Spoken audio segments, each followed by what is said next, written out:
And we are back to Two Addicts and a Moron, episode number 39. I'm kidding. I did that on purpose this time. I know exactly how many fucking episodes we're into right now. It's 36. Yeah. You fucks who are trying to take away my number yelling skills. I got to admit, I wasn't good at it. I was losing count. It's okay, though. 36. We're here. We've made it. And we have another special guest in the house. Robert Golston, everybody. Yeah. Hell yeah. Go.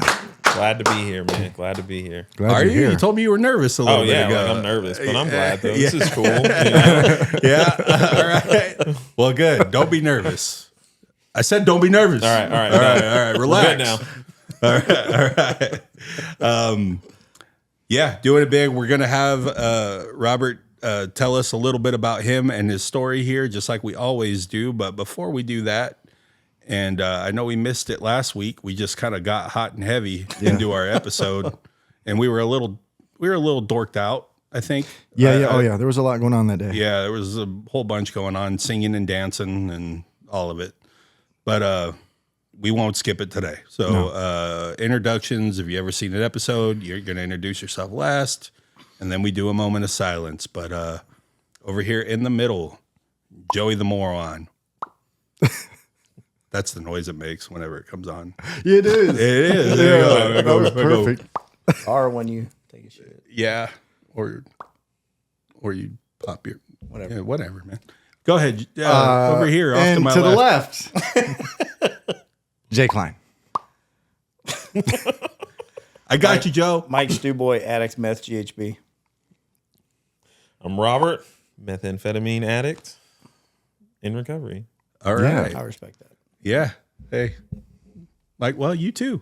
You had a meth thing too. I'll do it. Yeah.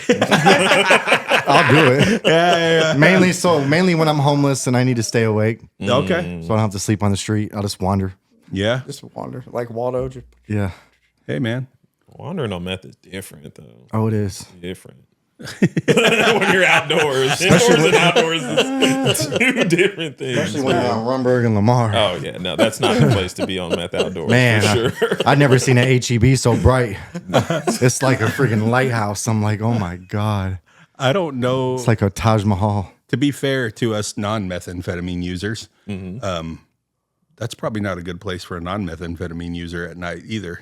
probably not a good place for anybody. Yeah. Just anyone, Well, anytime. Well, we live over there now, sober, He's which sober. is full circle, right? Oh, yeah. Because like that was my stomping grounds. I don't know if you ever ventured over there. I did. I ventured everywhere. Sure. In Austin. And we live there sober now. What's And- crazy, there's a lot of sober livings that are over there, Oh yeah, it's sober living capital. which is Texas, like or when, Austin. when I got out of rehab, some of my buddies were over there, and I would bring them over there, and I'd be like, man, this is a terrible place to live. Like this is a terrible like. You just got out of rehab. We want you to stay sober, but we're gonna put you right fucking Right dead in- smack. Like if you're gonna fucking relapse, it's not gonna take long. Yeah, right in the we're shit. gonna put you right in the shit. Yeah. Yeah. You know, we're not gonna fucking like scooter you along or anything like that. Let's put you We're over there in BK. Let's put you right. Yeah, Let's get you on 360. Nah, we're not doing that Sink or nice shit to swim, you. dog. Sink Let's or put you swim. right fucking on 8 Mile, fucking in Austin, Texas. Let's go for there. I mean, yeah. When I go to sleep, it takes about an hour and a half to like really go to sleep, and it's not because I can't really sleep. Usually, it's because the sounds of cop sirens flying past my window. Yep. Last night, I heard a switch go off. I'm like, damn, they got these over here now. Yeah. I'm like, damn, dog. And it's every night. I'm like, I can't. Is that a gunshot or an engine pop? Oh, gunshot. Yeah. Yeah. If you can stay sober over there, you can stay sober fucking anywhere. Yeah. It's funny. Me and my girlfriend were driving down one of the streets past. I'm not gonna expose these dudes like this, but like we were driving past these dudes that just kind of stand out there, same dudes every day. And this dude walked up. Some dude walked up to him, and they were like, and then the dude walked off, and I was like, "Dang, babe, did you see that?" She's like, "What?" I was like, "That dude just bought some crack." And she's like, Drop, baby. "Oh, it's light outside." I was like, "Welcome to Runberg." They don't take no days off. Well, let's go ahead with our second tradition here. Absolutely. Like we do before every episode, allow us a moment to get present, to get centered, bow our heads, close our eyes, think about the addict that's still out there currently struggling, the friends and family members that are struggling with them, and the addict that could not be with us here at this moment. Let's take a moment of silence, please.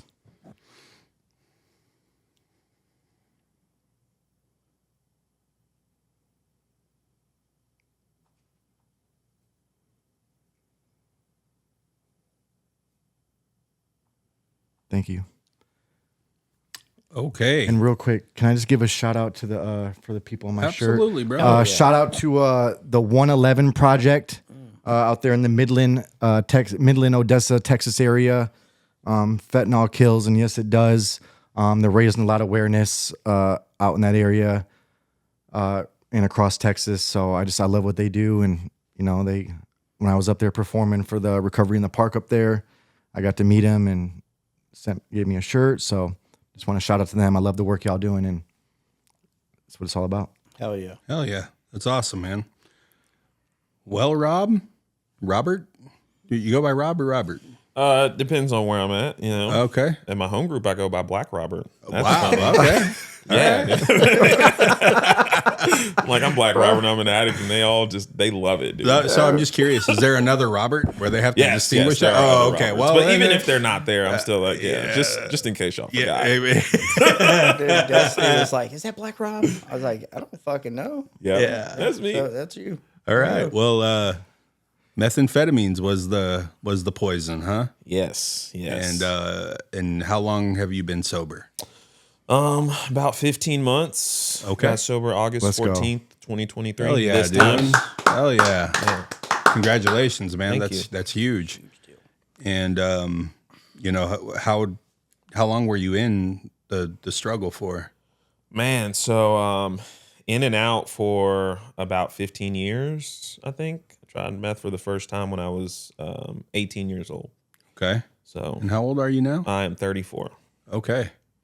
Damn, dude. It's a long time. Yeah. Well, there's a lot of like bouts of like recovery in there, like recovery attempts. I don't think I've ever been sober this long before though. So You usually are a cool. couple of attempts at it from what I've heard. And most people have given it a try erroneously once or twice, So, let's get into that. So, I mean, how do you feel like your addiction started?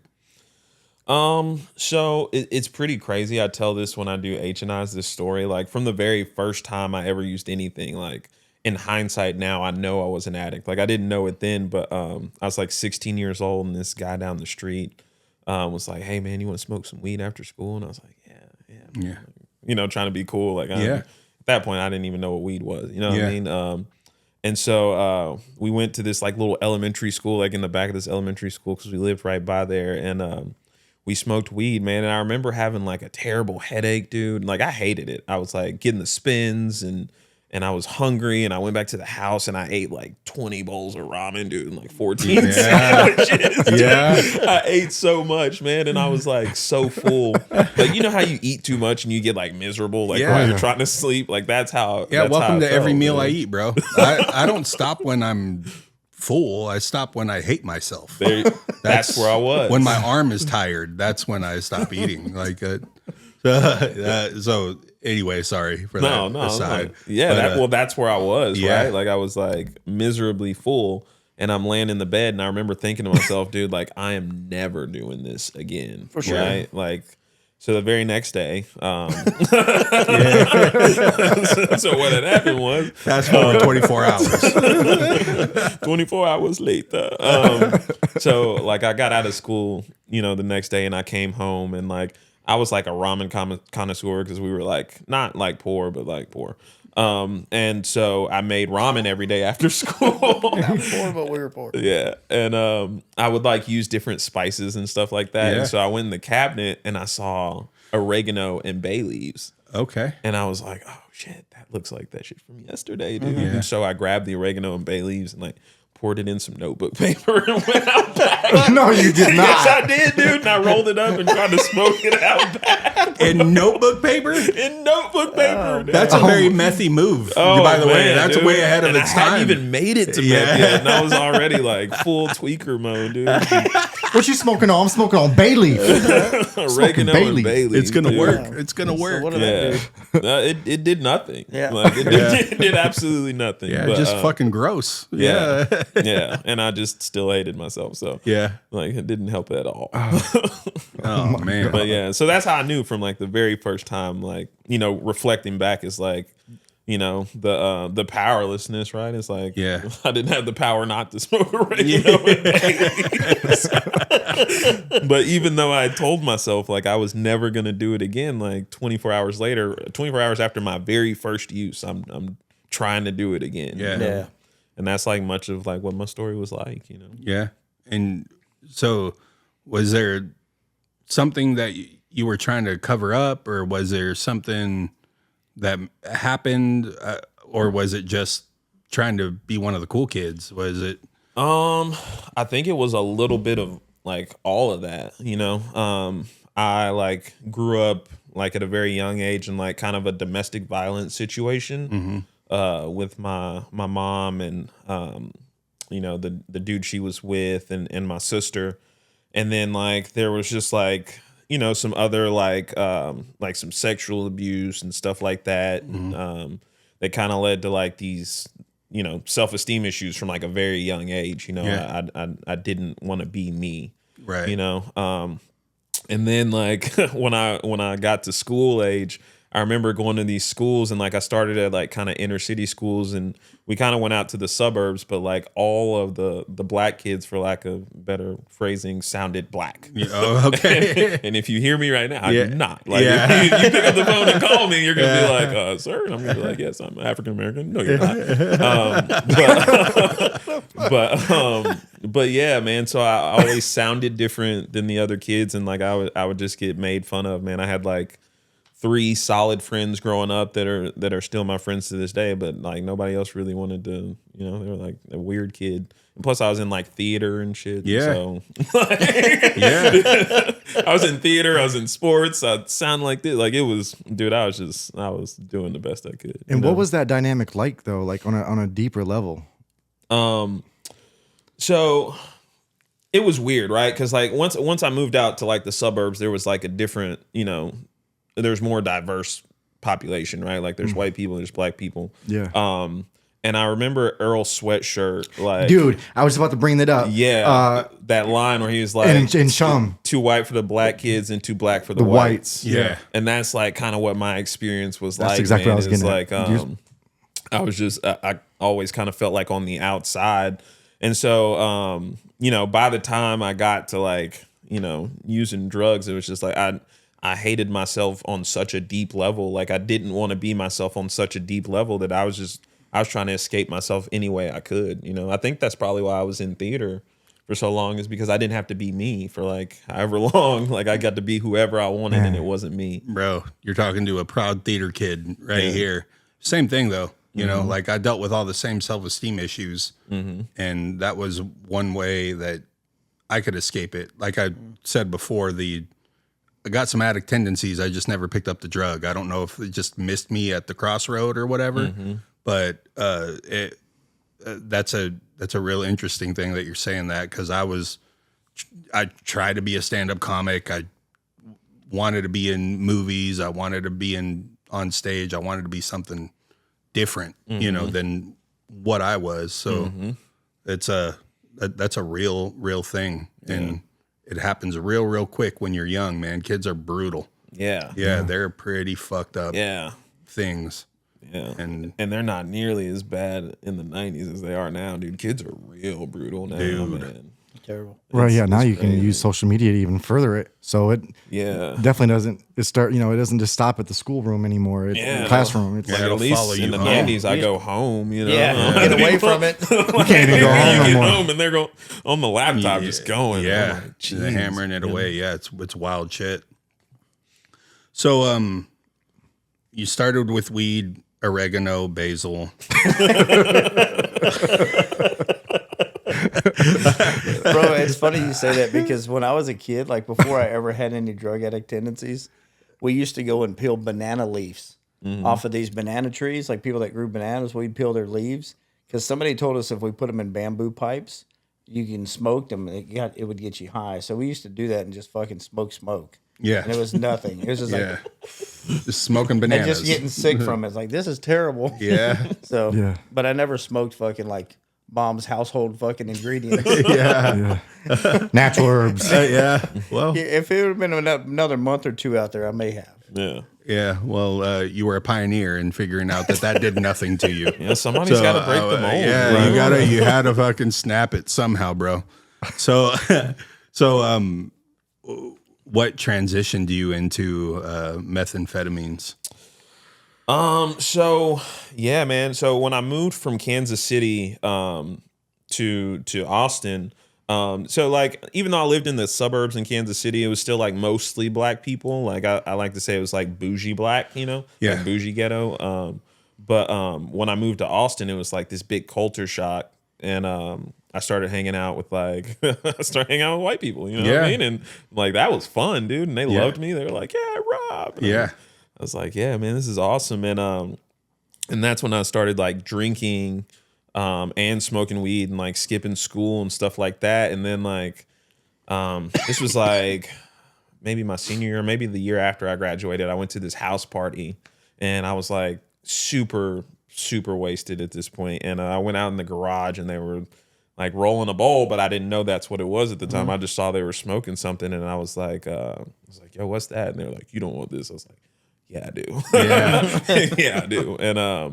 And I still remember the very first time I hit it, man. I got like this warm feeling like in my chest, dude. And I was like, everything that had ever been wrong was like not wrong anymore. You know, Yeah. it was like this is what I'm supposed to be doing, and I'm gonna do this like for the rest of my life. Like I just knew it. And so yeah, man, it was just like the party lifestyle that kind of transitioned me into it. And even when I started, it wasn't like it wasn't bad at first. Like it would just be like every time I would party with like these dudes, you know, these two friends of mine, you know, I'm not gonna call them out, but like those were my homies, you know. Those were two of my first friends in Texas, and like I would just get high with those dudes, you know. And so I would see those dudes like every couple weeks, and you know, we go on like a 2-day bender, and then like, you know, I'd go home. Yeah. And they just extended from there. Like you. Yeah. So yeah, I had I got in a scholarship to college to play basketball, so I stopped, and I went to Shriner. Shout out to Shriner. Okay. Down in Kerrville, Texas, and I made it, I think 3.5 months before they asked me to leave. Like, Wow. Because like, so in my mind, right, like I'm there to play basketball. You know what I mean? Like, and they're like, "No, you got to go to class." And I'm like, "Bro, I'm passing all my classes. Like, I'm not going to class. Like, I'm going to play basketball." Yeah. And so finally they sat me down. They're like, "Hey, bro, we're like putting you on probation. Like, this is a private university. Like, attendance percentages matter. You got to go to class." And I was like, "Yeah, all right." Then I didn't. And so they were like, "Yeah, well, you can go now." And I was like, "Wait, what?" Yeah. But I play basketball. Did you Yeah. forget about that? Like, Yeah. So yeah, once I got back from that, like that's when like all I really started doing was just like partying all the time. And Fuck it. Yeah. Like that's when the wheels slowly started to fall off. They didn't bust off yet, but they were turning. Man. And so scholarship to play basketball, or and so I would imagine the basketball is probably a pretty good escape for you too. Yeah. You know, So weirdly enough, like all of the people that like were part of my childhood trauma, like after something traumatic would happen, they would take me to play basketball. okay. You know, so basketball was like my escape from like a super young age. You know, I was always like yeah, it was just like something would happen. They like, "Here, we'll take you to the court," and then I'd go to the court and I'd forget, and so it was like what I used to like stuff everything, and I just happened to get pretty good, you know, and make it to college. So yeah, so once I lost that, it was like, you know, I had to find something else to stuff now. Yeah. You know? Yeah. Yeah, I had to go back to it anyway. Yeah, man. And so you said wheels were kind of loose, you know, when that came to fruition, when you got back. What do you think was there a moment where they kind of just fell off that you can pinpoint or talk a little bit more about? Yeah. So when I had gotten back, sometime around that time, I think I might have moved back to Kansas City and then moved back, and my mom had got me a job. And this is like in 2009, and I was like 19, and I was making like $19 an hour, and I lived at home with my parents. So like I was balling. Yeah. I don't know if y'all remember like the Jordan, the 6 rings shoes. Oh, yeah. Yeah, they were like $600 brand new at that point in time, and I just bought them cash, dude. I was Yeah, like, here you got go, it, bro. Yeah. You know, I'm like stunting, and I was partying on the weekends, but I would go to work. You know what I'm saying? Because like my mom also worked at this place. Like she Okay. was HR, but we have different last names, so that's how we got away with it. But I worked for her friend, and so they would, you know, they were pretty adamant about making sure I got to work while I lived with them. And then they were moving from North Austin out to Leander, and you know, I didn't want to move in with them. I had money, you know, I got a job, so I'm gonna get my own apartment. So I got an apartment in Wells Branch. Here's the funny story you're asking about. So I throw a party at my apartment the first night, right? And I have work the next day, you know? And so I'm like, all right, cool. It's like 3:00 in the morning. I'm going to crash down, get like 4 hours of sleep, wake up, go to work. Well, I did not wake up for work. You know what I'm saying? And I did not call because I woke up at like 1:00 in the afternoon, and I was like freaking out. Oh, That's some real no. Yeah, I was like, oh no. That's So some real meth shit right there. and like, you know, people were calling and I wasn't answering the phone. And so, and like my mom didn't know where I lived at this point, I don't think, you know, so she didn't like just come by because like she was close enough to be like, Yeah. yo. But so I just threw another party that night, you know, I was like, fuck it, you know, we're just going to party then. And I was like, but I'm gonna stop earlier. So I stopped at like midnight this time, but, I was like, yeah, I'm gonna wake up for work tomorrow. And wouldn't you know, I woke up at like 10:00 the next day, and I was late again. And so like now I'm like really freaking out, and I'm like, all right, man, we're gonna have another party tonight, but like this time we are going to make it to work. And Jaywalking. yeah, dude, yeah. And so it happened again, and like at this point on by the third day, like people are blowing up my phone, and my mom was like, I'm about to like call the police, like and file a missing persons report. And so I finally start calling people and calling people back, and I was like, yeah, man, like I went and partied in San Antonio, and I got kidnapped, and I've been out. You know what I'm saying? Like, and they were like, yeah, dude, that did not happen. I was like, no, it did. And so I lost my job. Yeah. And that's when the wheels started to go, whoa, you know? That's when I got into like selling drugs and like doing different kinds of drugs like Xanax and I don't know if y'all remember mephedrone. Like mephedrone was like a thing.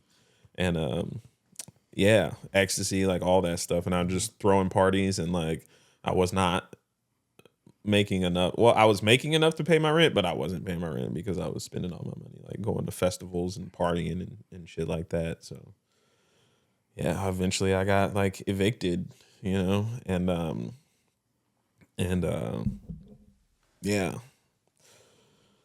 that's when it started to fall off, you know. Was there a moment where you felt like you were, where you had the recognition of like, I've got a problem here? Maybe not full-fledged, like, you know, like I'm an addict, because I know that's a hard thing for a lot of people in it to admit or come to terms with. But was there a moment where you were like, man, I got a problem here? Like, yeah, like it was like a little later down the road though. Like at that point, so I lost my apartment. How old were you at this time? I was like 20 years old. So you just thought you were just partying. Yeah. Like, this is just normal shit. But I was homeless though at Right, this well, point. Like I'm like now I'm like homeless with a backpack, and So I made a couple bad decisions. yeah. Right? Yeah. yeah. A few fucking, you know, just like sleeping three in a bad park decisions. and- yeah. Not a big deal. Yeah, and it hadn't dawned on me yet, man. I used to go sleep at that Whataburger off Palmer and McNeil. Okay. Yeah, there was a lady in there who would like let me come in and sleep, like, because it was winter time. I got evicted in like November, December, and it was really cold. Oh man. And so she would let me come in and sleep in the back pew, and then give me a little chicken biscuit when I woke up and send me on my way, you know. And I'm still like selling drugs at this point, like I'm selling drugs to do drugs. You know? Yeah. God bless that lady though, man. Yeah, right. You know what I mean? Like, I know that's a small part of a story there, but man, we just had more people like that, you know, that can see people struggling a little bit and recognize it, and like just a fucking small hand, you know, like, man, that's cool. Like that, just hearing that. So, shout out to that lady. Whataburger employee giving you chicken biscuits and stuff, dude. That's awesome. I don't remember her. She's this black lady. I don't remember her name, but I remember her face. Like if I saw her, I'd be like, if you seen her, you would know her. Yeah. Would you tell her? Oh yeah, absolutely. I'd tell her. Maybe she'll see this episode and we can all reconnect at the Palmer McNeil Whataburger and have a chicken biscuit reunion. Hey, dude, I'll buy it. I'll buy it for her. Yeah.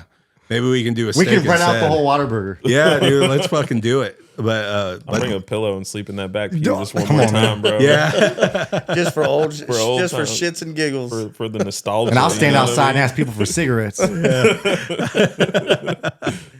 well, that's sorry to interrupt that, but I think that's super cool when you hear about people who can recognize people who are struggling. And I mean, she's working at a Whataburger at night. You know, she probably had her own struggles, but that took time to recognize that she had something to offer someone who was in need of it. So yeah, it's super cool. Yeah, and there was like a lot of little moments like that where like people showed up for me throughout my addiction that like really probably kept me alive, you know? Like these little small things that people would do, like when I would get like to the brink, you know, because like there was a lot of like suicidal like ideations and like, you know, I don't want to be here anymore. And there would always be like when I would get close, somebody would be like, yo, and this thing would happen. I'd be like, damn, like maybe it's gonna be okay, man, you know? Yeah, so shout out to all those people, you know, that helped keep me alive long enough to get to the life that I have today. Dude, that's super dope. Needs to be talked about a little bit more too. Yeah. I mean, just in general, not just with your story, but I mean, being the normie or the guy who's ignorant too, it always seems like for everybody, there's like just tiny little moments, like, and it's usually the smallest of moment that turns a tide for them, you know? And it sounds like you had quite a few of them throughout your journey that leading you here. Yep. And so you know, no wasted moments, everybody listening. Like, I mean, little things, man, can just turn somebody around in a heartbeat. So there's a girl that when I lost my job the first time, and I was bad in my addiction. Like I had no electricity, no hot water, no nothing. And I had a lot of friends, so I thought. But whenever, you know, like there's a saying, like when you got it, everybody fucks with you. But when you don't have it, ain't nobody fucking around anymore, right? And there was a lot of people that I reached out to that I thought would help me that didn't, right? Yeah. And they probably didn't because they probably knew what I was going to do with it. But there was a girl that I worked with. I won't say her name on here, but because she's still out there now. But I used to work with her, and I reached out to her, and she helped me more than I would even imagine. And it was so shocking to me because it's the last person that I would have thought would give me a place to shower or give me some money or turn my electric back on. And still to this day, like if she ever reaches out to me today, I don't care what's going on in life, I will drop it and I will help her. You know, and it sucks because she's out there now where I was. She wasn't nearly as bad then. She is now. And or I shouldn't say how bad she is. I don't know that, but she's still out there. And but man, if she calls, I've told her many times, if you ever want to go to rehab, I will pay for it. I will get you in there. I will get you in sober living. I will do whatever I have to do. Because when I needed somebody out of the darkness, she came. And it was like, and it wasn't no sexual or anything like that. It was just, she was there to help. You know, Beautiful circle of this community that you guys are a part of. And I guess even I am now, kind of by proxy. you're our friend. Yeah, I know. But it's like, I said it on a very early episode, but it's like, you know, I loved him in his meth addiction, watched him get better. And it's like, now I just want to find one more of him. I want to find one more of him. And if we all find one more of you, then you guys are going to go out and find 3 more, right? As a more informed person who's been through it and is ready to probably jump through some serious hoops to help that person out that was you back then, right? So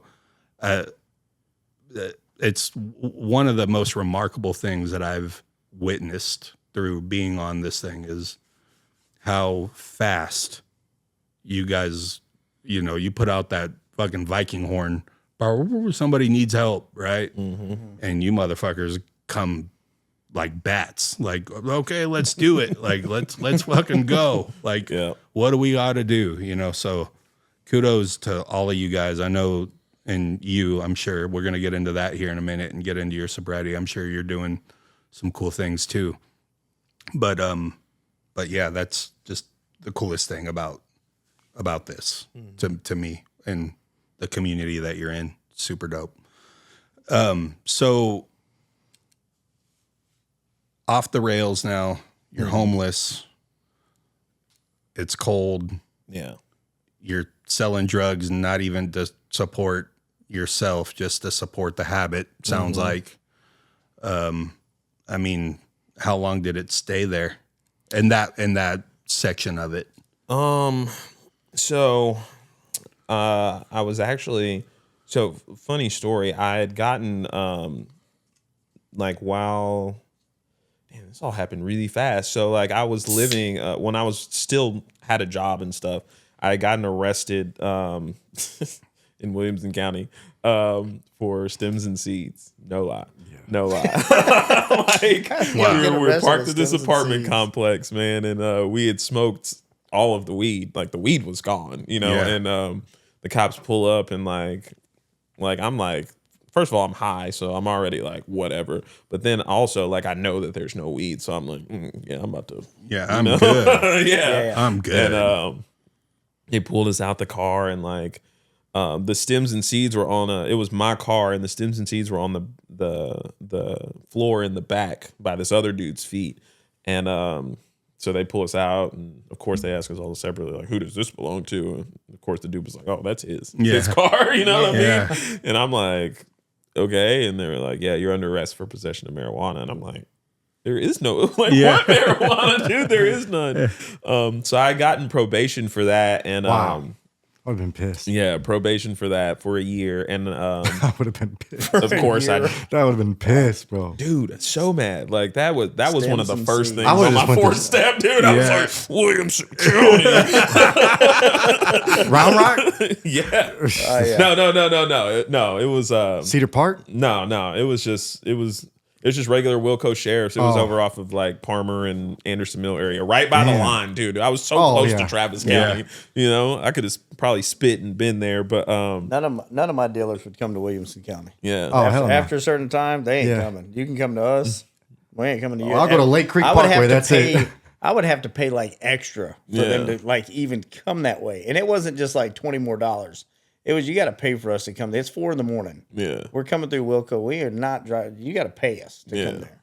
So, Dude, ironically enough, like once I started like selling like meth and stuff, like I mostly lived and sold drugs in Williamson County. Like it was that's crazy. where I lived the entire time. It was crazy. And Round Rock PD would like pull me over sometimes, like, Mr. Golston. I'm like, I didn't even hand you an ID yet. like, you know what I mean? Like, what is going on here? You know?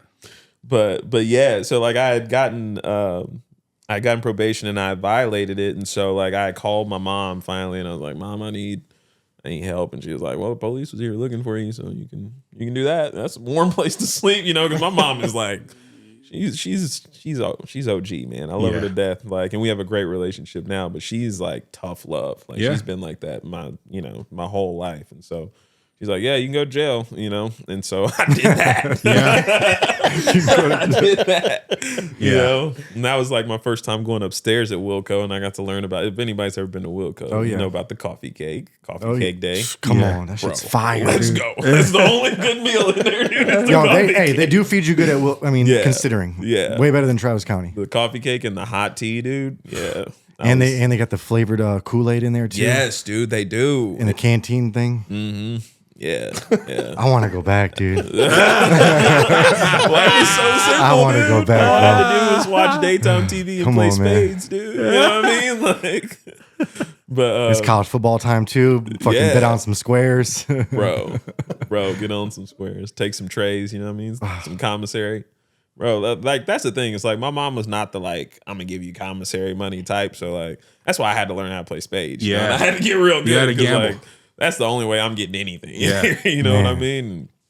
Yeah. I remember my my first day upstairs. Like this is how I found out about courtesy flushing. Y'all know what courtesy flushing? for sure. Yeah, for Okay. sure. Oh, they're gonna tell you in there. Well, I'm interested to know how y'all know, but I'm gonna tell y'all how I know. Okay, so I get up to the pod, dude, and I've been down in holding for like 12 hours, right? And my stomach is like fucked up, right? So I get upstairs and like I get my cot and I go over there and I'm like, I gotta take a shit, right? Yeah. And so, and like I'm already in shock that I have to take a shit where all 60 dudes can see me. You know what I mean? Like I'm just like I'm already like, God, so that's making my stomach bubble more. So I'm just over there, and it sounds like a war is going on. You know what I'm saying? Like it's bad, dude. And I didn't flush one time, and it smelled so bad, man, so bad, right? And so so there's like cameras in the pod, right? And there's a camera in the back corner, but how it's set up is like if you go to the back corner, that camera can't see. It's like the only place where cameras can't see. It's like this back corner. So I get done shitting, right? And like these dudes come up to me and they're like, hey bro, like we noticed you new here, like, you know, you hungry? You want some ramen, some candy? I'm like, oh yeah, bro, like, yeah, appreciate it. Thanks, man. Like, yeah, come on back here, dog.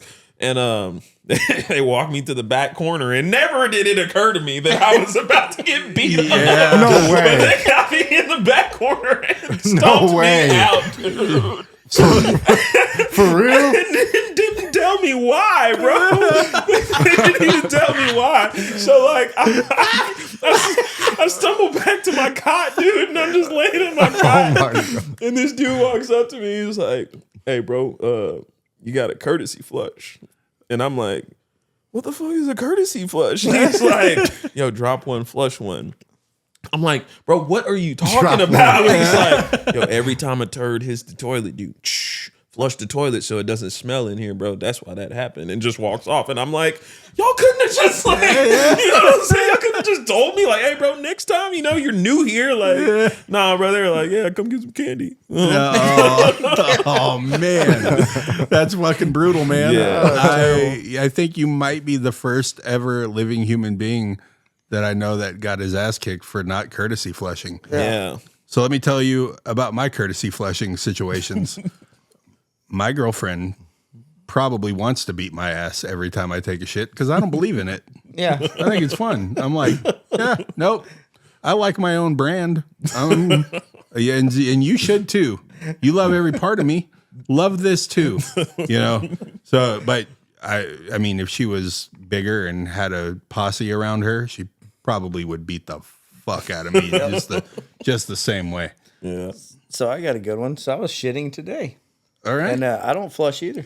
I will at work. At work, it's like there's fucking 7 stalls in there. You have to. Mm-hmm. But when it's just me and Destiny, I won't do it. She's like, turning the fan on. Not fucking doing it. Mm-hmm. Right? So she comes in the bathroom today, and right when she opens the door, she does the and then she's like, she gets pissed. Like, fuck God, motherfucker. So look, when I walk out of the bathroom, I open up we have the bathroom and then we have another bathroom door. I open up the door and she has pillows and towels stuffed under the door because she said it was coming under the door. Not gonna work. Not gonna work. Yeah. See, we share here. So I still courtesy flush to this day. Bro, I do too, but I feel like it's more of a trauma thing. yeah, no Somebody shit. He's flushing somewhere. before it even hits. You guys probably smell your own farts too. Yeah, Yeah, sometimes. yeah. Look, dude. Yeah, I like that. Ooh. You never Look, checked dude. yourself? Hey, Just man. to No, check it? dude, I'm not a fan. Gotta get over. You guys the- already know this. I don't do poop talk. I know. This is why I When was he so telling his excited to story, I was hear. looking at you and you were like, I know, dude. He gets like super rigid every time. Jay Klein does not like talking too much about jerking off or shitting. So I'm trying to train him a little bit with Two I don't know Addicts if and a he poops. Moron. Might not poop. Wow. I just am. When he starts getting super rigid and uncomfortable, I lean into that shit. But I'm like, please tell me more about your shitting situation. And then he just goes, Oh, that's great. 'Cause I yeah. got one more shit story before we go. Okay. Yeah. That's later on down the line. Yeah, We'll get into that. Well, yeah, you foreshadowed that in the green room. Well, that's a wild fucking story. That's like crazy. as funny as that That's is, going on a reel. That's For sure. That's fucking That's going on a like reel, it's JV. hilarious, but not all at the same time. You know, much like I'm sure everything. looking back, it's hilarious to you. Oh, yeah. But in the time, it was like, dude, I just got my ass whipped. Y'all could have just told me to fucking flush, motherfucker. Yeah. That's what I do when I walk in the bathroom. Like, dude, Here's some someone candy. flush. You want some candy, little boy? Come right. right here, In the dude. corner. That's The white super, van effect, dude. I was that kid. dude. man. That was super Yeah, fucked the brown up, van man. with the fucking free And you just candy got tattooed fucking to it. blanket partied for not courtesy For flushing. not courtesy flushing. Well, dude. Well, Guard didn't say shit because they could smell it. yeah. too. Oh yeah. They're like, you're gonna learn today. So I took it upon myself to let every dude know. Yeah. Hey man, do you know what courtesy flush is? When Yeah. they came in, I'm like, drop one flush one, dude. Yeah. Take my word for Trust it, bro. me. Like, It sucks if you don't. All right. It really sucks if you don't. There's a strange guy offering you candy to get you over there, and it's a bad thing. it ends badly, dude. Bro. Terrible. That's fucking wild shit. Yeah. Literally How wild long shit. were you locked up for then? That time, crazy enough, I was in there for like 6-7 months or something like that, dude. Really? For a motion to revoke on possession of marijuana. On Steeds Of and Sims. On seeds and stems, Seeds and dude. stems. I was I was so resentful about that when I got sober. Wow. It's like that's such That's a a long, long time. fucking time. For I would be pissed at my public defender. Yeah. Whoever that was, like, bro, Yeah. I'm doing a fucking motion for removal of counsel. Like, Yeah. Yeah. my God. Terrible. Yeah. That sucks. Like Yeah. that is. It was a fun time. It was great. You know, beat up the first day. Yeah. I got to learn how to work out like with people's body weight and towels. Yeah. You know, there was like this little thing where like this little round like wall that came up like halfway, and like we used to just hold the towel and somebody would be hanging on like this and we just curl them and shit like that. Oh wow. That was like how we worked out, bro. It was so cool, man. And I got really good at cornhole, so that was a plus. Okay. Oh yeah, I had cornhole in there. That's cool. Yeah. Hey man, Loco. I mean, you're kind of making it sound fun, other than the getting your ass beat for courtesy flushing Yeah, thing. as long as you courtesy flush, it's like a vacation. Yeah. I mean, I loved it so much, I went back like 6 or 7 more times after that. Dude. Like, you know what I mean? I was like, it back, seems like the bitches. move, baby. Yeah, once you get past intake, it's really not terrible. Like, intake sucks. You're up there for just sitting in those fucking benches. Although that can be fun sometimes. You get some wacky people come in there. Oh yeah, Maybe some little jail baddies. oh yeah, oh yeah. What's a jail bag? I'm like, You know, like The not hotties? not good looking in the streets, but you know, for jail. yeah. Take them. The girls that are on the front page of Busted. Oh, That's yeah. what yeah, Yeah. those ones. Yeah. Bro, I've seen some decent looking girls in Busted. yeah, I mean, they're there for sure. Yeah. I've seen some what do they call them? Not the whippersnappers. That's what they do to guys.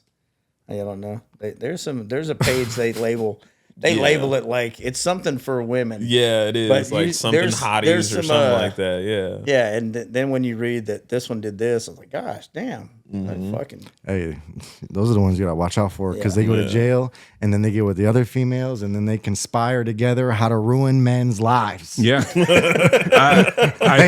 It's like a mad laboratory for like how to fuck people up. Like, I pretty much think that's how it is on the outside of jail too. Women just get together and conspire how to ruin men's Book lives. club. Get the fuck out of here. Ain't no book club. Y'all know what y'all are doing. Pinky in the brain. You know what I mean? Yeah, you look real happy and content over there. I want to ruin it. like that's. You ever see that meme of the good-looking chick? She's got her cell phone out, and she's like, "How am I going to ruin his fucking day to day?" And she's all smiling, fucking typing up a text. Yeah, it's awesome. Yeah.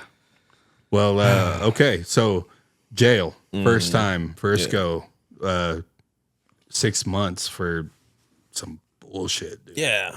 And so you come out, and you immediately get back to it, or Yeah, so the cool thing about jail is like if you end up in there and you're like actually like kind of a criminal, you meet people and you learn how to be a better criminal. yeah, so it's a really good system if you want to stop crime.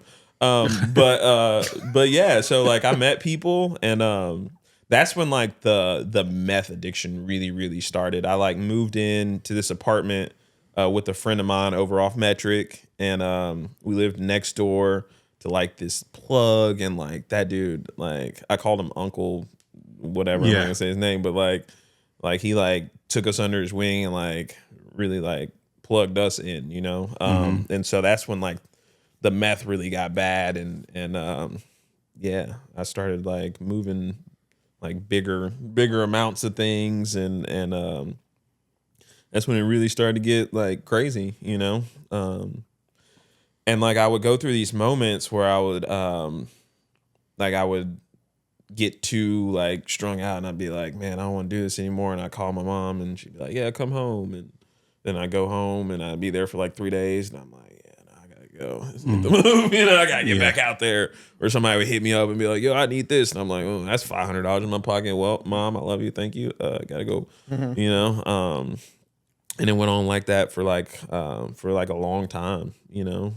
My mom would always let me back, and really, like, I love my mom, but it was at this point it was mostly my stepdad, man. My stepdad would like cut for me because my mom was like, got to draw the line, and my stepdad was like, he's our son, and I wasn't even really, you know, he had been around since I was 13.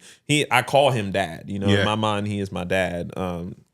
You know, I do talk to my biological father sometimes, but that's my dad, and so he would always like cut for me, and you know, yeah, let him come home, and you know, terrible idea, you know.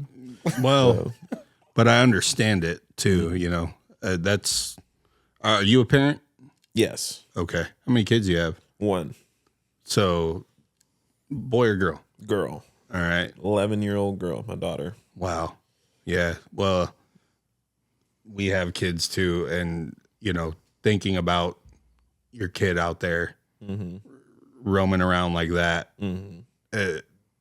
it's one of the most terrifying thoughts that I could possibly think of. And it's so unimaginable to me that I don't even know how I would react if I was in that situation as a parent.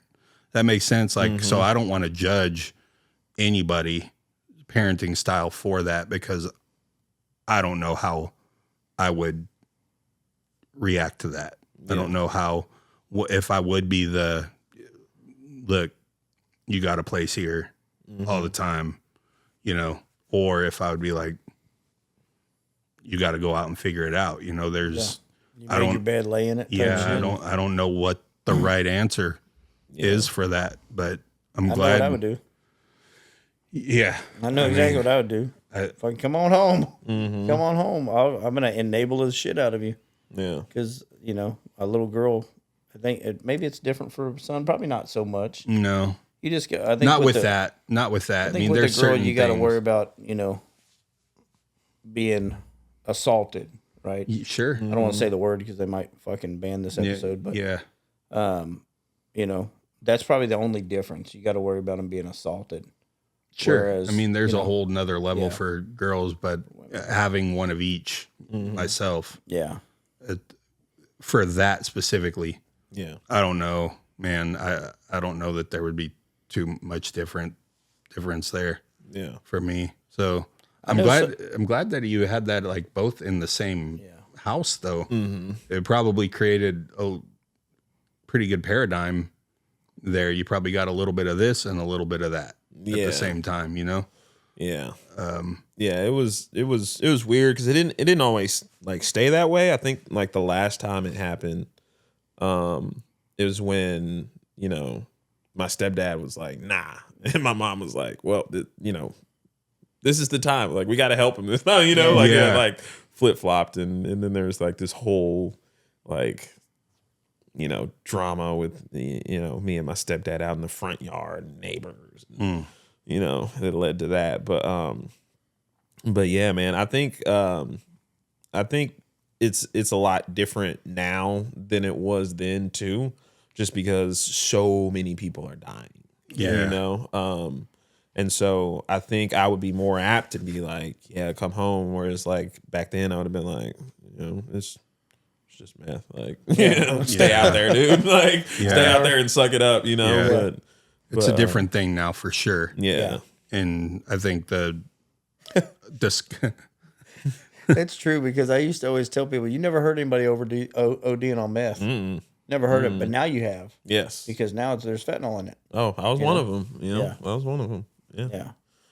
So you had an overdose moment? Yeah. You caught some with fentanyl in it? Yeah. Yeah. Talk about that, man, if you would. Yeah. So this was after I started IV drug using, and I had, I don't want to get like too graphic, but I had blown out, everything like from the neck down. And so at that point I had to have assistance, from the neck up, and I'm laying on this girl's couch and I remember her starting to do it. And like, I was like, no, stop, and yelling.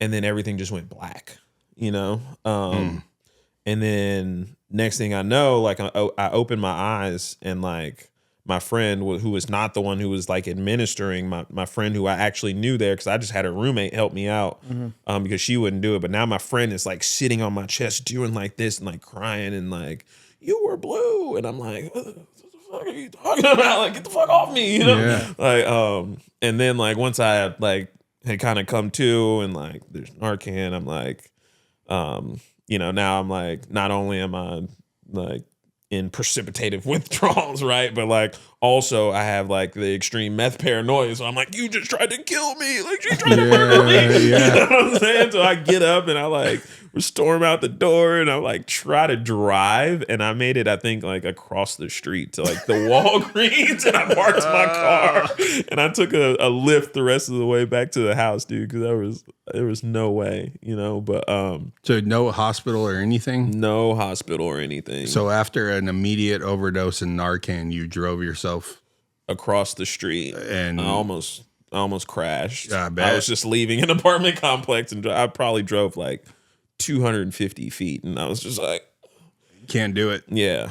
It was not great. It was not one of my. What's a precipitated withdrawal? Whatever you said, so people that don't know what that is. So it's like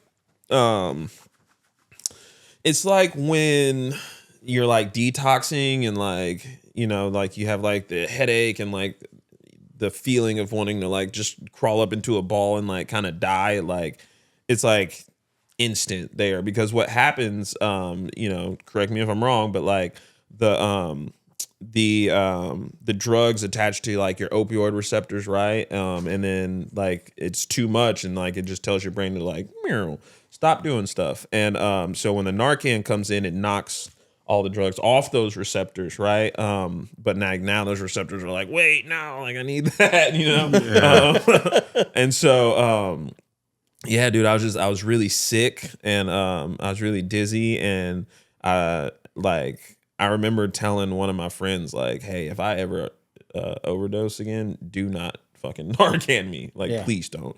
because it was like one of the worst feelings in my life. You know, like I hated it. I was like, I don't ever want to feel that again. You know, Is that how yours were when you would come back? Yeah. And that's also, remember I shared the story about me on the rock Yeah. in the domain. In the domain. We need to make that a real. That's Yeah, a fucking that's amazing story. That's a great story, man. Yeah, that was from precipitated withdrawals. You know, except I took a Suboxone in not enough time frame. ooh, you After- were real sick. After doing my fentanyl, it had been like 8 hours, and I took an 8 milligram strip, and I went to work at the domain, and then I had to run off my shift. I know you don't like talking about it, but did you shit yourself? I didn't. What I did, I made it to the bath. What I did was I made it to the bathroom, right? Made it to the bathroom, shat, and then stormed out of the bathroom. I'm in the domain. I'm at iPick movie theater. Oh my God. This is happening. And this is why I was. Shout out iPick. I'm working at iPick movies, right? If y'all see this, man, I appreciate you. I'll share it again. Maybe we can turn this into a reel. Yeah. So, all right. So I'm at a sober house off of Collinfield Drive, kind of where we live now. And so obviously I didn't have enough fentanyl left over. You know, I couldn't save any to save some for the next day, you know? And so I had subs that I would just, you know, keep as a stockpile, you know, for a rainy day. Well, my shift that day was at 8 a.m. or 9 a.m. And so obviously I didn't have enough time to go to the plug's house and then go to work. So I was like, you know, I'll just pop a strip and I'll use when I get paid tomorrow. Because that's what I've always done on heroin. And this was like new to fentanyl. I was new to fentanyl at this time. So I popped the strip in. I'm in my lift and I'm like I'm coming into the domain and I could feel it coming on. It's like, I remember like this Billie Eilish song was playing in the lift. And I was like, oh my God, I feel like I'm tripping right now. Yeah. I go to the line. I'm working on the line as a line cook, and I'm working with this guy on the grill, and I just see orders coming in, and I'm just staring at him, and I'm just like, and my coworker Hector looks at me, and goes, "Bro, you okay?" I said, I gotta go. Yeah. I fucking ran off the line. I went straight into the fucking bathroom. Explosion. I know, dude. And they have this song playing, and it's like everywhere these go, it's like these songs are just magnified. Yeah. And I'm like, oh my God, this song, and I'm and I'm sweating, and I'm fucking shivering, and I'm sweating, and I'm shivering, and I'm like, whatever. I gotta go. And I don't have a car, obviously. It's middle of summer in Austin, Texas, 2022.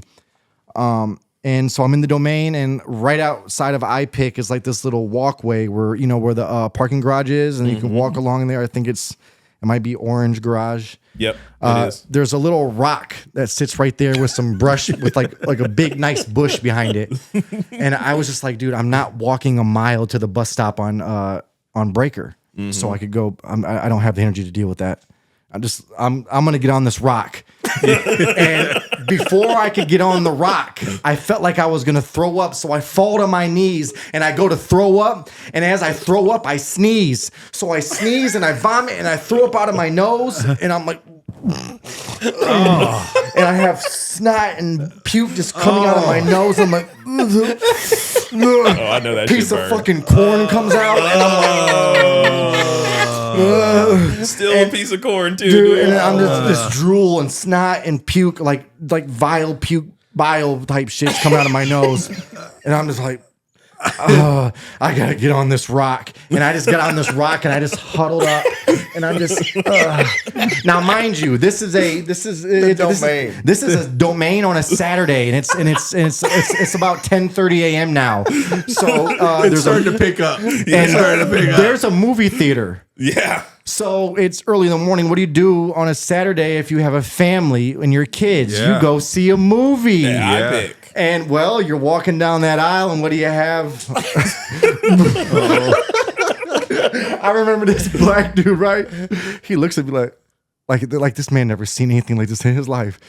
Because he hadn't. He's a grown ass man sleeping on a rock with puke out of his nose. I saw him. I'm looking. I'm like, I look at him like I'm on a National Geographic, and he's just like, "Come on."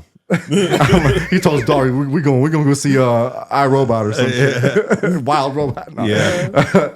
And I laid on that rock, fucking just vomit all over my shirt, just fucking vomit in front of I'm on this rock, and it's the sun is just beating down, and I'm baking. Mm-hmm. I'm baking, and yeah, somebody called the EMS. Yeah. I wasn't a black dude. I was guaranteed. It wasn't him. There's something in our blood that's just nope, don't call him. I was on that rock for 2 hours. Bro. Man. And I just that like story. that, ladies and gentlemen, Two Addicts and a Moron just got Jay Klein to tell a shit story. Yes. Well, yeah, there's some, yeah. There was a little shit in there, for sure. I don't think it was a little bit. I think it was probably aggressive. Your fart noises. You were trying to do it so nice, but you know that shit was aggressive as fuck. Throwing up out of your nose as you sneeze was the worst feeling in the world. I've like done that before. I felt like I was congested too. for a good 5 days. Yeah. Mm-hmm. Yeah. Terrible. I like how you used proper grammar. You were like shat. You know? Yeah, I know, right? He didn't want to say shit or poop or, took Dude, a dump. I don't know what happened to me, man. Like, I never cared, dude. Like, I'm shouting out obscenities all day. It's like, and I got into recovery. I'm a recovered gentleman, dude. Yeah, okay. I can't say shit now. I gotta say shat. I shut. I was in the iPic theater, and I shut. And I shat my pants. My britches. Yeah. So Goodness. I know you said you were bouncing in and out of rehab a couple of times. Yes. I do want to kind of just skip ahead to where it's stuck. Yeah. So like this round of recovery. Yeah. What happened? What happened to make it to get you to the point where you were at the point of like I've got to fix this. Something. Yeah. So I had been in and out of rehab, right? Like in and out of rehab, like a bunch. Shout out to Austin Recovery. Went there 3 times. Gang. It's no longer open, dude. I love that place. Yeah. I wish it was still open. It was. You ever a go really to powerful Solstice? place. I did not go to Solstice, but Fucking I was love a that place. worst They're boy not by proxy. Oh yeah, you know? worst boys, baby. Yeah. Yeah. So in 2022, I think it was, I had moved back to Kansas City to stay with my family because I was going to be sober. Actually, funny story. All of my friends, David Johnson, I know you know David, like he's included in that group. They like formed a group and they were like, we're going to get this motherfucker out of Texas, basically. Yeah. And so they started this group chat and like figured out how they were going to get me. And then they added me and they were like, guess what? You're getting sober. And we're gonna send you to a rehab by your family. And so That was this time? no, this was like 2022. They sent me on a plane back to Kansas City, and I went to a treatment center in Kansas. And I thought that was the answer, right? Like I just need to be close to my daughter, close to my family, like, and I can stay sober. And that was not the case. Like I got out of treatment and I relapsed pretty hard, and I held it together for a little while. And then I remember one day my mom was like, she was like, yo, you need to, I was like, sleep on the couch. Cause like I'd been up for like 4 days and I'm working a job at the time. And she was like, yo, you need to get up and do the dishes. And I'm like, all right, roll over. You know what I mean? Cause like, I'm like tired. And she's like, no, you need to get up now. And I was like, bro, like I'm tired. Like as soon as I wake up, I'll do the dishes. And she's like, no, you need to get up now. And I was like, all right. And so I get up and I walk downstairs because my room was in the basement. And so I walk downstairs and I shut my door and I go in there. And, my mom being my mom, she lights on like, no, I'm sick and tired. I'm like, yeah. And so now we're just going back and forth. And like, my daughter's there and she's crying, having a panic attack. My sister's there. She's having a panic attack. And my mom was like, you got to go, So I'm like, yeah, fine. Like I have somewhere to Yeah. go. And it's not like Texas. Texas, I had a bunch of people that I got high with that I can go find it. You know what I'm saying? Yeah, And go be find a good couch. for at least a few weeks, right? Yeah. Like in Kansas City, I only knew one person with drugs, and it was like this prostitute chick, and like couldn't go stay with her. And so I went over, I took my stuff and I went to my plug's house, and I got some meth and some fentanyl. And I left my phone and all of my stuff at the plug's house. And I was like, yeah, I'll be back. And I had no plans on coming back. I went out into the woods over by my plug's house. And I had like some chips and like a bottle of water. And I just shot meth for like, I don't know, maybe like a day. It felt like forever. It felt like a week, but it was probably like a day. And so I was finally like, making the shot of fentanyl, because that's what I was going to end with. I was like going to go out with a bang. And, I made this shot. And like at this point, like I've been up because I still hadn't went to sleep, because my mom woke me up to do the dishes. So like at this point, I've been up for like 5 days, and like I'm out of meth and I'm tired. And I remember I had made the shot and I was about to do the shot, and I guess I passed. I fell asleep, and I woke up and the shot was empty, and I had no more fentanyl and I had no more meth, and so I went back to the plug's house and I got my stuff, and like I called the treatment center back that I went to, and I was like, hey man, like I need to come back, and this is the time for me. This is the time. And yeah, thankfully they got me back in, man. And a cool thing happened there that I think is a really important part of my story. I got diagnosed with borderline personality disorder.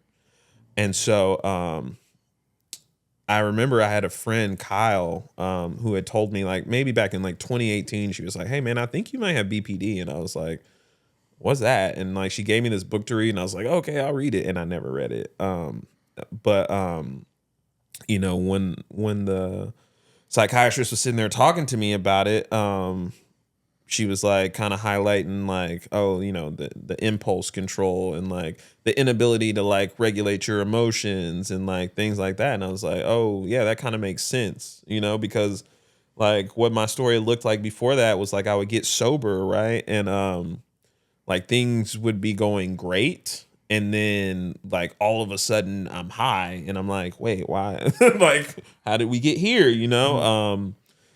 Like I would have a thought and like the action would just like follow. Like there was no space between like thoughts and actions. It was just like thought, go.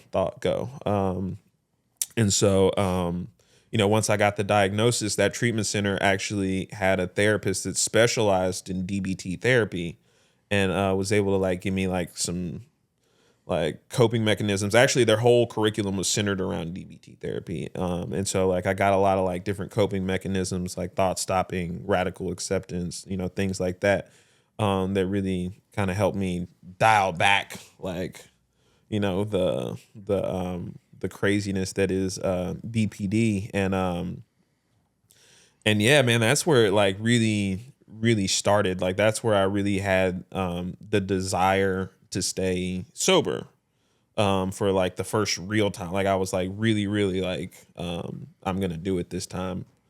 Now, did I stay sober completely? Like that time I relapsed once after that. I got myself in that bout of treatment. I got myself into like this trauma bonded relationship, which was great. Right. I was like, yeah, I finally found my person. We both have BPD. It's going to be great. Yeah. You know Perfect what I mean? match. Yeah. And it was great for like 6 months. And then like, she was like, yeah, no, I can't do this anymore. And I struggled really mightily with that because like, this is someone that this wasn't a healthy relationship. Like this was someone I had trauma bonded to. And now like you took away my trauma bond, and I was like lost, and I was like, considering getting high like almost on a daily basis until finally I had made up this plan. I convinced my family that like I had like this sober house set up in Austin and like this great job, and like I was going to go back to Austin where the recovery was strong and like do all these things. But really like what I was doing was I knew I was going to relapse, And I had no plans of getting sober again after that. Like I was like, I'm going to Austin to die, you know? And so I got here and I relapsed instantly, and I was out and about for a few weeks, just like in and out of hotels, like, you know, shooting dope. And I was in this trap house in Round Rock. I called this dude my cousin. It was just this black dude that I got high with, but we were cousins because we were both black and both doing meth. Yeah. And I was like, and his family had moved out, and so the house was like completely empty. They had a TV that was on like one of those like totes turned upside down, and like blankets in the living room, and it was completely trashed. There was no running water, and I just had like this brief moment of clarity where I was like, bro, it has to be now. Like, because if it's not now, like it's not ever gonna be. And I reached out to a dude, Chris Frazier. I actually saw him today at the gym. Yeah. Oh, I love that dude so much, man. Because like he was running a sober house at the time. And he was like, I called him. I was like, bro, I gotta get somewhere. Like, and I can't afford rehab. I don't have insurance. Like, and he was like, well, let me see if I can get you in here. And I think originally, like the person that owned it was like, well, he has to get like some sober time before he comes here. And so Chris told me that, and I was like, bro, I'm not gonna make it, dude. Like, there's just no way that I'm gonna stay sober where I'm at or anywhere else for that matter, unless it's there. And so he was like, you know what, fuck it, just come on, man. And that's what that was August 14th of 2023. You know, that's what started this leg of the journey. Wow. So he let you come in the sober living, or he got you in rehab? No, he got me in the sober living. And that was pretty crazy in itself, because like now I'm detoxed. So I was doing like meth and heroin, right? And so like now I'm like detoxing, in a sober house. And they had rules. They were like, yo, if you don't have a job, like you have to be gone from 10 to 2. Mm-hmm. Right. I did not have a job. So even though I'm like detoxing, like he's like, hey bro, it's 10 o'clock, time to go. And I'm like, wait, what? And it's like, and it was 2023. Like that's the summer where it was like 100 for like 60 something. You know what I mean? It was hot, man. Yeah. And so I'm like melting out there, man. Just like absolutely fucking sweating, melting. It was the worst. And but it made me it made me have so much more gratitude for it. Like it made it so much more worth it that it was so difficult, Yeah. Well, what's recovery like now for you, man? I know that 15 months is a long time. Yeah. But it's also not a long time too. Yeah. So what's it like now? So I manage a sober living. Dude, that's fucking awesome. The same one that he manages, the other house though. And I have a home group, man. I have real genuine relationships. I have like a support circle. I have great relationships with my family. One of the really cool experiences was I started working at this treatment center, and Thanksgiving last year, like I wanted to go home, and for the first time I could afford my own plane ticket. Mm-hmm. Like, and I remember that. I remember being like, yeah, bro, like I can, like this is, man, I'm doing it. Yeah. You know what I mean? You take like pictures of it. Yeah, I was like, yeah, bro. I probably still got the screenshot on my phone. Mm-hmm. That's fucking awesome, though, man. Yeah, like celebrating those small victories. These guys talk about them all the time. Yeah, but something is, to me, like something as mundane as buying a plane ticket or getting your license renewed, or those are fucking big deals, man. That's a really big deal. So yeah, that's dope, man. Yeah. It was a cool experience, man. Just being able to like support myself, and like I was paying rent on time, like in a sober house, and was that your first holiday with your family where you were sober? And fucking how long? That was my first. So in some years like that, I had years in the past where I was like in bouts of recovery, and so I was able to be sober. But that was like the first one where like I actually felt connected. Yeah, you could show up and fucking be you. Yeah, because I had like a little experience with recovery at that point. The first couple times I got sober and I was like at holidays, it was like weird for me because I was like, what the fuck do I do with my hands? Like, you know what I mean? Like I've been high for so long. Yeah. What am I doing here? And it just felt like natural and it was cool. And I got to hang out with my kid. How's the relationship with your daughter? It's good, man. Yeah. I talk to her as frequently as I can, we video chat and stuff like that. And I'm actually going for Thanksgiving here in like a month. So I get to spend like a whole week up there. So that'll be cool. That's awesome. Yeah. By the way, Connor and Tyler, I'm going to be going for a week for Thanksgiving. just to let you know. But yeah, man, it's good. I'm, she's been with my mom since about 2015, 2016, somewhere in so there. she stays with your mom? Yeah, she's with my mom. And so it was cool last year. It was nerve-wracking, but I finally had the conversation with her about like where dad is and why dad is where he is and drugs and like what they do and have like a real authentic conversation with her about that. And she's just like, oh well, you're doing good now, Dad. Like, I love you. And I was just like, you stop.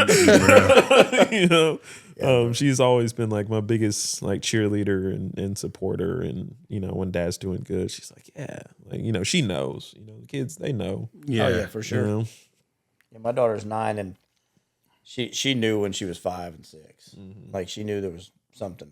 Mm-hmm. Like, she told me, I knew that you wasn't in there pooping all the time that you said, because I would always be in the bathroom getting high.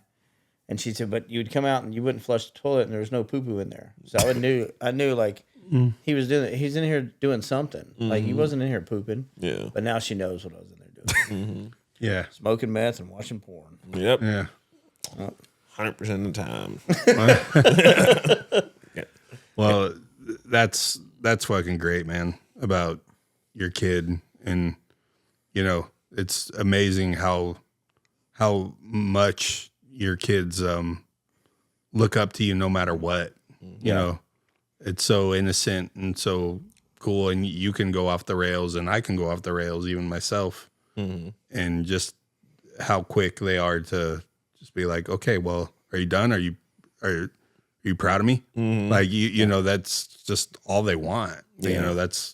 That's it. So it's us who make much bigger deal. Oh, I need to provide. I need to buy this. I need to do that. And that's the parent thing. Mm-hmm. For them, it's just like, oh, I just want you to see me hit this baseball, dude. Mm-hmm. Like, did you see that? Mm-hmm. Like, and that's so that's great. That's great that you've rebuilt that and had a conversation. I'm just, what was that like for her? I mean, what? So you told me what it was like for her. Mm-hmm. What was it like for you? Like how?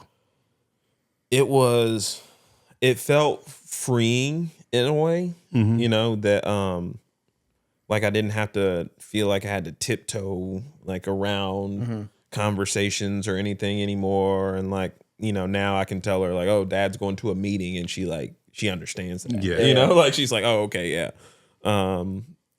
So it was a really freeing like experience. And the cool thing is like, I had always had this idea, right? Like, even coming in and out of addiction, that like my daughter was going to graduate under my mom's roof, like that mm-hmm. was just how it was going to be. I really didn't think when I signed over like temporary guardianship to my mom, like in 2016, it was because like, I was like, this is going to kill me and I need to make sure that she's okay, Mm-hmm.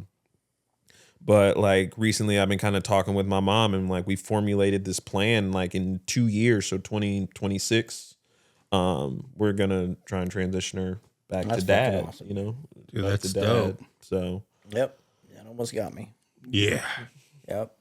That's awesome. So yeah, man. Dude, shout out to your mom. Yeah, dude. She's a real one. Oh, no shit. Man. She put up with all that bullshit. A real one for sure, bro. Yeah. That like thinking about that makes me want to cry, dude. Like that woman, like just everything that we've been through. Because, you know, like I was saying, we grew up in this domestic violence situation, and you know, I would just see her get beat up and hear it, and you know, I just wanted to protect my mom, dude. And my mom has just been that's who I had. You know, my dad was in and out. It was weird. He'd pop in and cause trauma and leave. You know what I'm saying? My father, my father. You know, bless him. But my mom, man, you know, that's my person, dude. I love her, and she's yeah, we've really been through it, man. I have an immense amount of gratitude. Yeah. For everything that woman has done for me and my child, you know. So does your daughter know that y'all are doing this transition? No. Not yet? Okay. So one thing my mom is very adamant about is stop telling her you're going to do stuff. You know what I'm saying? Because for so long it was always I'm going to do this, and then I wouldn't do it. And, yeah. So we're not telling her yet. Eventually we probably might, but I think, you know, my family definitely still needs to see more from me before they feel supremely confident that right now it's this is something that we want to do. Yeah. You know? And so and rightfully so. Yeah. Yeah. I get it, dude. I'm never one thing I've never really experienced was being fucked up with my family, when I got sober and being why aren't you? And nah. I went through that for a couple of months, and he actually my daughter's mom was I thought she was being an asshole to me, but she was just holding me accountable, right? And just because I was sober for 90 days, which is a lifetime to me, it's not shit to a normal person. You've been high for 10 years. So I was telling him one day, she's doing this, doing this, doing this. And he was like, well, she should, because you were an asshole. That's what she should do. She's the mother of your daughter, and she's going to protect her. And for a long time, she had to protect her, and she had to take up your side too. So yeah, she should hold you accountable. Matter of fact, she should hold you accountable for a fucking long ass time. Yeah. And that's why, even now, I'm almost 3 years sober, and there's still some, I think I shared this. I gave her football tickets to a UT game, her and her fiance. And when they got there, I texted him and was like, hey, let me know when you get there, and let me know so I know it worked. And her first response was, are they fucking fake? Right? Yeah. This was the first thing 3 years into this. That first thing she thought of was, am I doing something to harm her? You know? And it offended me for about 10 seconds. But then I was like, that's I can't even be mad about that, because that's the damage that I've caused. And I was like, no, I don't live that life no more. Yeah. You know?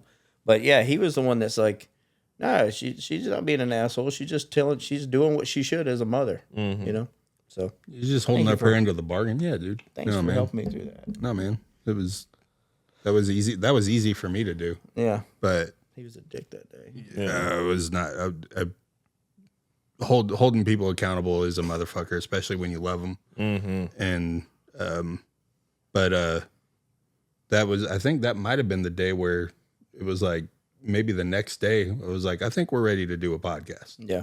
I think it literally was the day 91, where it was where I was okay, we got something to talk about now. He's going through it. He took that well. He took my fucking verbal accosting of him and holding the person he was mad at up. Yeah. You know, and then he was like, yeah, you're right.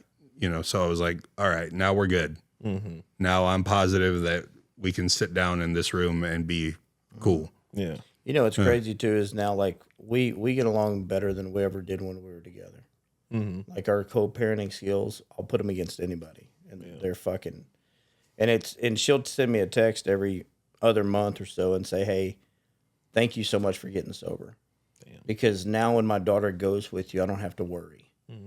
Now, when she stays the night with you, or if you say I'm going out of town, I don't even think about it anymore. I'm like, man, y'all have fun. Just text me when you get there. Text me when you get home. Yeah. You know? And but it's such a stress relief on her, just probably with your mom. You know, you being sober, yeah, she's not going to, oh no, we're 2 years away from that. In 15 months, you need to show some more. Yeah. But man, whenever she does, that's going to be, man, I would have that day marked on the fucking calendar.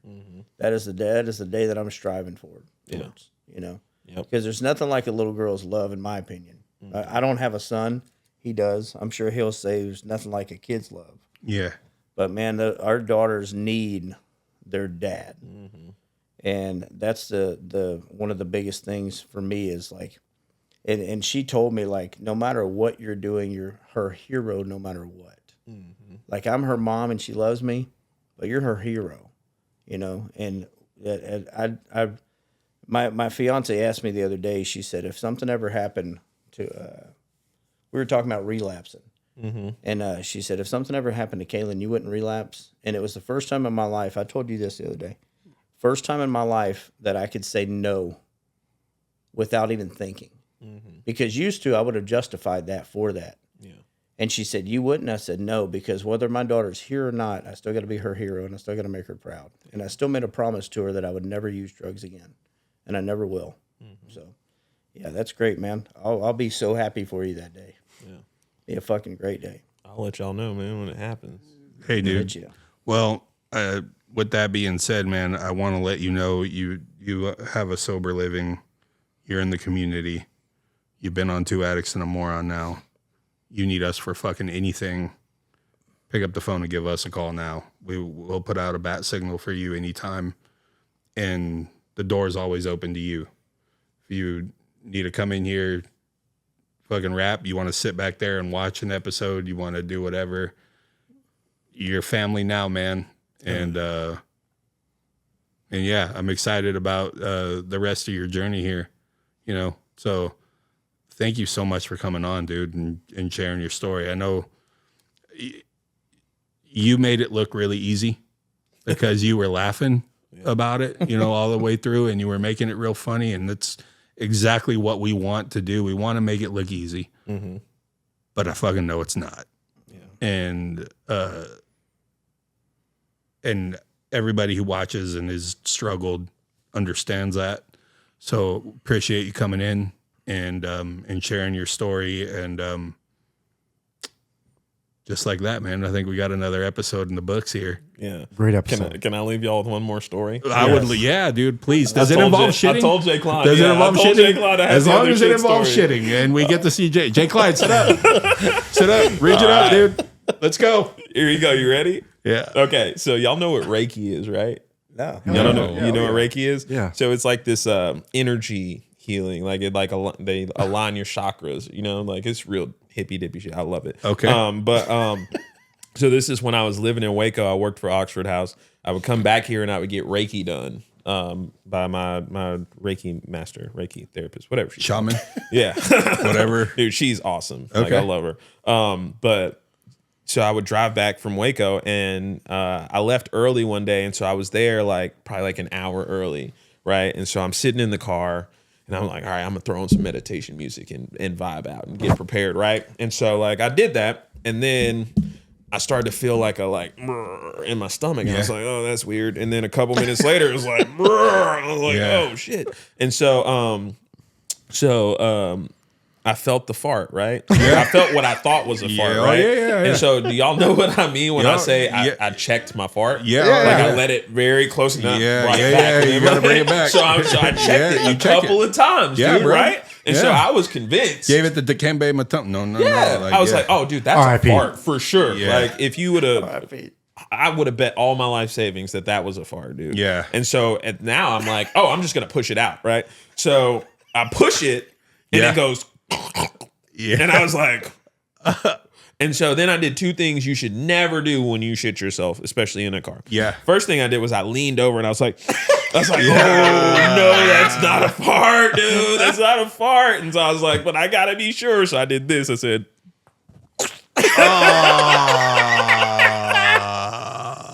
and I'm stone cold sober. You double checked it. I'm like 9 months sober, 9 months to a year sober at this point, right? And so luckily, when I would come to Austin, I always had an overnight bag in my trunk with body wash and in case I need to stay. I got everything I need, right? Shit my pants. Yeah, in case I shit my pants. I didn't know it at the time though, and so I'm driving around just trying to find a place because I have an appointment that's now in 30 30 minutes, right? And so I'm driving around trying to find a place to like fucking change my clothes. And I pull up on a McDonald's, right? And I grab the bag out of the trunk and I walk into the McDonald's and they're like, hi. And I'm like, and I'm like, don't make eye contact with me. And I grab one of the loose chairs because in my mind, like I've done drugs in so many bathrooms. So I know for a fact that McDonald's bathrooms don't have a lock on the door. Yeah. So, and I'm about to like take a whore bath in this sink, You know what I mean? Yeah. So I grab a chair and I drag it back to the bathroom and I go in the bathroom like, hello, anybody here? All right, cool. So then I bring the stuff in there. I jam the chair up against the door, and I take off the clothes, and I get the body wash, and I take a little whore bath, and I throw all my stuff in the all my dirty clothes. I threw the towel. I just threw it all in the trash. Yeah. I was like, I don't need those anymore. Nope. You know. And I grab my bag and I come out and I'm walking out. She's like, "Thanks for coming." I'm like, "Thank you." Yeah. And I go to my Reiki appointment, right? And I get there in time, and like, so I go up there and I talk to her, and she goes through the whole process, and so like what happens is you lay like on kind of like a massage table, and they just like put their hands over you and like balance your energy, and like it's weird because you can feel their hands, but they're not touching you. I'm telling you, I definitely highly recommend it. But afterwards, she'll like sit down and kind of like talk to you and like if she saw something or what she felt and like different points and stuff like that.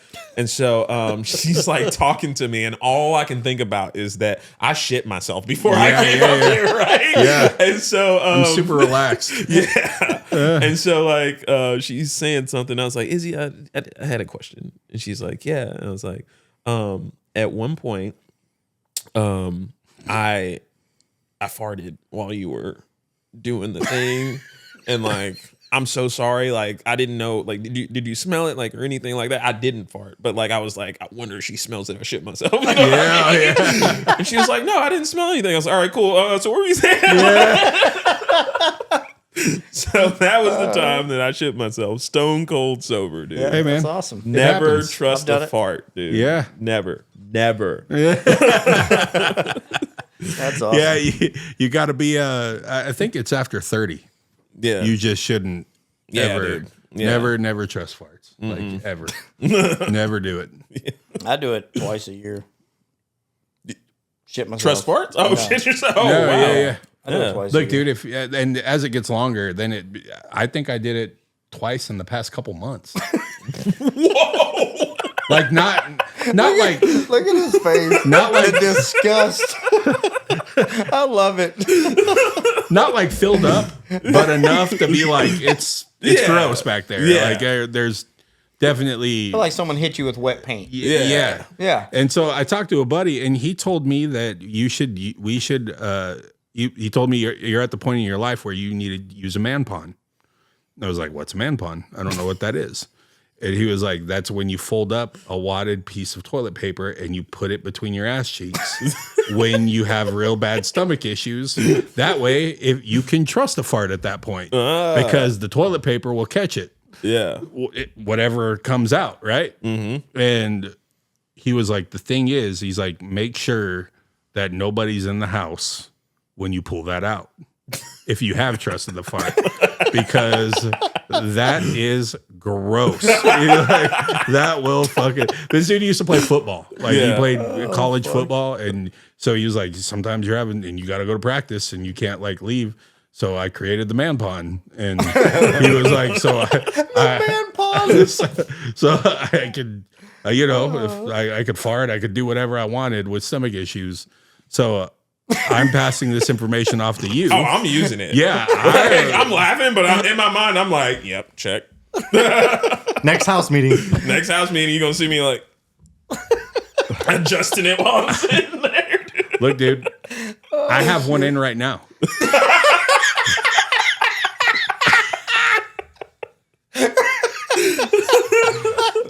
I'm not fucking around. This is a fucking hour and a half, 2 hour fucking podcast, dude.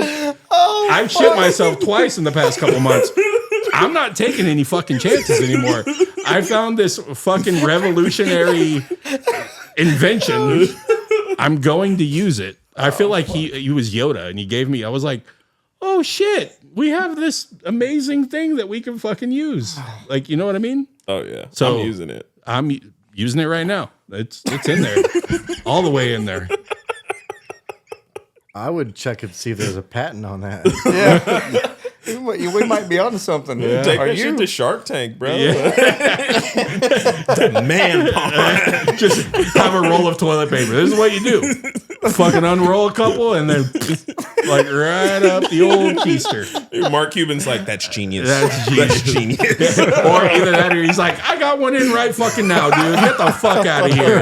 Get the fuck out of here with your stupid invention. That would be... That's awesome. All right. Well, we just ended that on a fucking great note. That was a great note. How do people find you? Yeah. Facebook, Robert Golston Jr. I will make sure to clear my friends list. I have 4,998, so I can only take 2 of y'all right now. Yeah. But yeah, I need to do some cleansing anyway. So, but yeah, Robert Golston Jr. on Facebook. Get yourself an Instagram, man. That's not. I have an Instagram. I think. All right. I don't use it, but You should now. yeah. Let people find you. At Reach out to Dr. G-Rob, DRGEEROB. All right. No posts, but it's there. All right, brother. Well, we're going to wrap this thing up. We're going to snap some pictures, and you got to sign that wall. Oh, yes. So, All of my homies are up there. yeah, man. dude. Like people that I look up to in recovery. Yeah. You know? That's really cool. Well, you're about to join the wall of homies. And we couldn't be prouder to have you aboard, brother. Yeah. Thank y'all for doing this. Thank you for coming. Yeah. Episode 48 of Two Addicts and a Moron. We are out of this bitch. Peace.